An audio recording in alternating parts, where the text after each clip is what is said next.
I kind of went off from Mars's question about what peace means to me because I've lived in Kenya for the first 20 years of my life. And during that period, at least, you know, Kenya was supposed to be the island of peace in East Africa. So what peace means to me should have been like right there in my face. Like I should have been able to say, well, it means like look around, like this is peace. But that's not what happened, to me at least. It took me a while to figure out how people use the word peace nowadays, because we're so scared of like war and wartime propaganda that, you know, we're going to Somalia and, you know, it's a war, but we're saying, oh, it's peacekeeping. We're shooting them and grenades and everything, but it's peace. So, yeah, I kind of took the word peace, took the 21st century meaning of it, you know, like my father was in the torture chambers at some point. So, and for him to have peace in his life, he had to be silent about it. So, you know, I was like, is peace silence? And, you know, from that extreme of him being at the torture chambers to just like, you know, one of my friends, like not telling their parents that, you know, I'm gay or anything. That's also a kind of silence. So we use all these different ways of actually like torturing ourselves to keep peace, you know. Is peace silence? And if so, what is in the peaceful night? Is it the song of the cricket's tail, the cry of the nightingale, the only things you can hear because your neighbor has bitten his wife unconscious and she can no longer cry for help? Is it the smile your sister uses to hide the tears from when your friend touched her and she worried that she had done something to make him do it?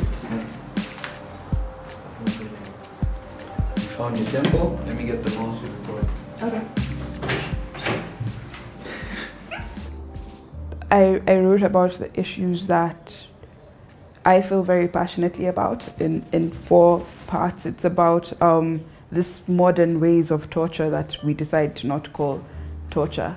You know, the concentration camps that the Kenyan Somalis are now being pushed into, but we don't call them concentration camps. I think maybe the part about middle class privilege, about how the Sabasaba rally was going to happen because there's a lot of tension in the country that we refuse to see is there. And everyone's worry was, are they going to ban our things? And, you know, like, how is our economy? When these are like issues of social justice and, you know, like social equalities that we refuse to talk about because we're so in tune with economics, like where am I placed, you know, in the ladder, and, you know, I don't care if you're being oppressed or you don't have these opportunities as long as my shit is together, like, yeah, you know, I don't care about you. So I think that was the thing that was freshest to me because that was the most recent thing that happened. And if so, what is the price of this peace? Do we intend to isolate and torture everyone? And when we have banned women from wearing short skirts because the Attorney General thinks that the legs are the ugliest part of the female anatomy, Charles Njonjo. And when we have carried young men off into torture chambers because we don't like how soft on the upper palate their last names are, Ochieng, Awuor, Onyango, Nyayo House 82.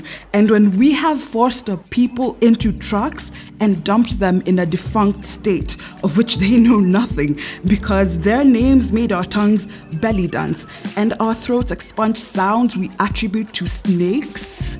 Sado, Khalid, Thakia, Northern Frontiers District.